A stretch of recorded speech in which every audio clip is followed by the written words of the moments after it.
Sahabat pemirsa, Assalamualaikum warahmatullahi wabarakatuh. Salam sehat, salam semangat, dan salam budaya pewayangan. Mari berbagi wawasan seputar pewayangan Jawa bersama channel Ari Poncowolo. Dalam cerita pewayangan Jawa, terdapat salah satu dewa yang disebut Sang Hyang Bathara Bayu, yang mana diceritakan mempunyai beberapa murid yang disebut sebagai Kadang Tunggal Bayu atau persaudaraan Bayu, para murid dari Sang Hyang Bathara Bayu. Siapa saja mereka? Simak terus, jangan kemana-mana.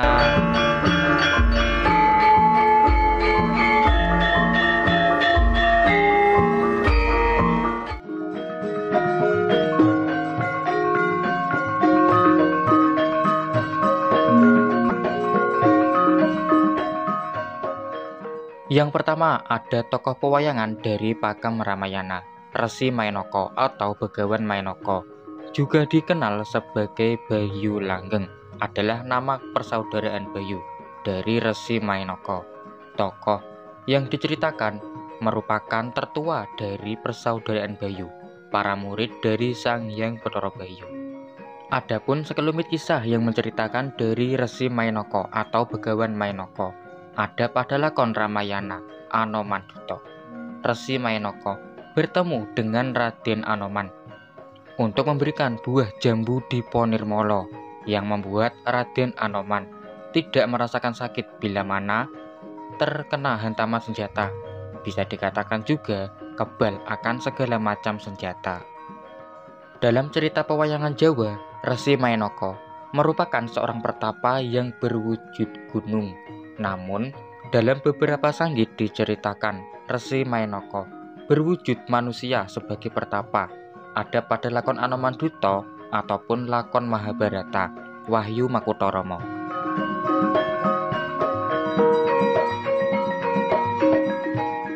Tokoh yang berikutnya sebagai anggota persaudaraan Bayu adalah Raden Anoman dengan nama persaudaraan Bayu sebagai Bayu Kinoro. Tokoh pewayangan yang pastinya sangat terkenal di kalangan masyarakat umum maupun masyarakat penggemar pewayangan Jawa. Tokoh yang diceritakan merupakan kera putih, namun dengan kesaktian yang luar biasa, juga mempunyai kepribadian yang sangat luhur, bisa dikatakan melebihi daripada manusia-manusia biasa. Raden Anoman, satu dari beberapa persaudaraan Bayu yang pastinya cukup dikenal di kalangan masyarakat, karena cukup sering muncul pada lakon-lakon pewayangan Jawa, baik lakon Ramayana maupun lakon-lakon Mahabharata. Raden Anoman juga diceritakan masih muncul pada era lakon-lakon wayang madya.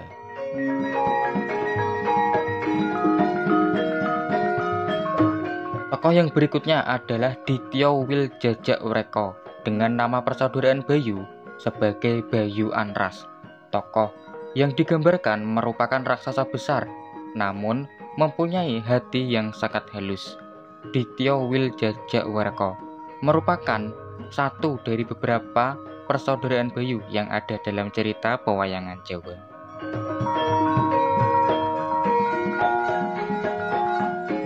Selanjutnya ada Leman Setubondo atau Gajah Setubondo, anggota dari persaudaraan Bayu yang berikutnya, dengan nama persaudaraan Bayu sebagai Bayu Kanetro. Tokoh yang diceritakan merupakan seekor gajah, ataupun ada sanggit lain yang menggambarkannya sebagai manusia berkepala gajah, anggota dari persaudaraan Bayu, yang mana diceritakan haus akan ilmu pengetahuan, yang membuat Gajah Setubondo atau Leman Setubondo rela berguru kepada siapapun guna mendapatkan ilmu pengetahuan.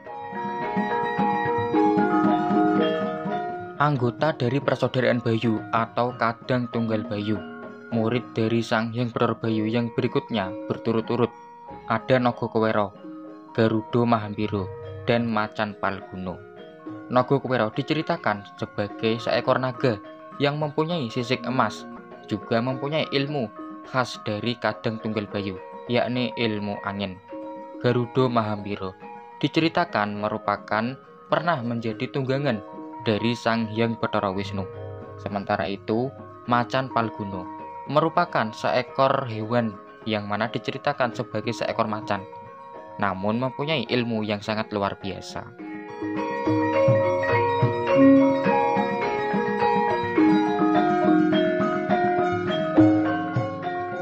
Raden Bimoseno atau Raden Werkudara merupakan anggota dari persaudaraan Bayu atau Kadang Tunggal Bayu yang paling muda. Mempunyai nama persaudaraan Bayu sebagai Bayu Mangkurat, tokoh yang pastinya sangat terkenal di kalangan masyarakat umum, bahkan masyarakat penggemar pewayangan Jawa. Tokoh yang diceritakan sebagai kesatria bertubuh besar, gagah perkasa, dengan ilmu yang luar biasa, merupakan penenggak Pandawa dalam cerita pewayangan Jawa. Dalam cerita pewayangan Jawa terdapat beberapa sanggit atau beberapa versi mengenai para anggota dari persaudaraan Bayu atau Kadang Tunggal Bayu. Ada 3 golongan dari persaudaraan Bayu tersebut. Yang pertama adalah Ponco Bayu, yang kedua adalah Sapto Bayu, yang ketiga adalah Doso Bayu. Ponco Bayu adalah di mana salah satu versi yang menceritakan persaudaraan Bayu terdiri dari 5 anggota. Di antaranya adalah Resi Mainoko, Anoman, Dityo Wiljajakwerko, Leman Setubondo, dan juga Raden Bimoseno. Untuk Sapto Bayu merupakan sebutan yang mana dalam versi tersebut Kadang Tunggal Bayu terdiri dari 7 orang. Ponco Bayu ditambah Nogokwero dan Garuda Mahambira. Sementara itu, untuk versi Doso Bayu menceritakan Kadang Tunggal Bayu terdiri dari 10 tokoh pewayangan. Sapto Bayu ditambah Macan Palguno, Resi Bedawang Nolo, dan juga Dewa Ruci sebagai tetungguling Kadang Tunggal Bayu atau pusat dari persaudaraan Kadang Tunggal Bayu.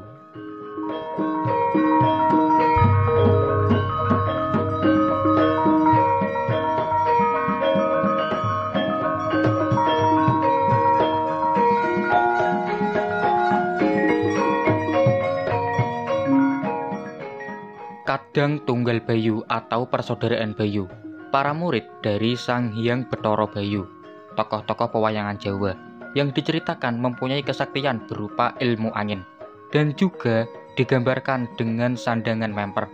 Di antaranya adalah memakai kain poleng dan juga yang paling terlihat adalah kuku Panconoko pada kedua tangannya.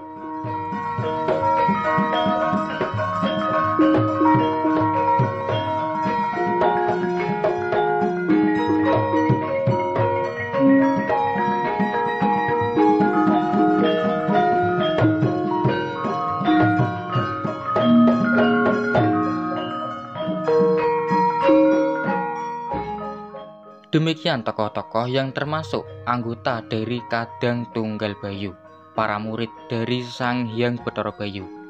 Beragam versi yang ada yang berkembang dalam cerita pewayangan Jawa. Semoga pembahasan yang sederhana ini dapat berguna untuk berbagi wawasan seputar pewayangan Jawa. Terima kasih atas waktunya menyimak. Mohon dukungannya dengan memberikan komentar berupa dukungan dan juga kritikan yang bermanfaat untuk perkembangan channel Ari Poncowolo, agar lebih berguna lagi dan bermanfaat bagi masyarakat umum maupun masyarakat penggemar pewayangan Jawa. Sekian dulu, mohon maaf karena pasti banyak kurangnya. Wassalamualaikum warahmatullahi wabarakatuh. Nuwun.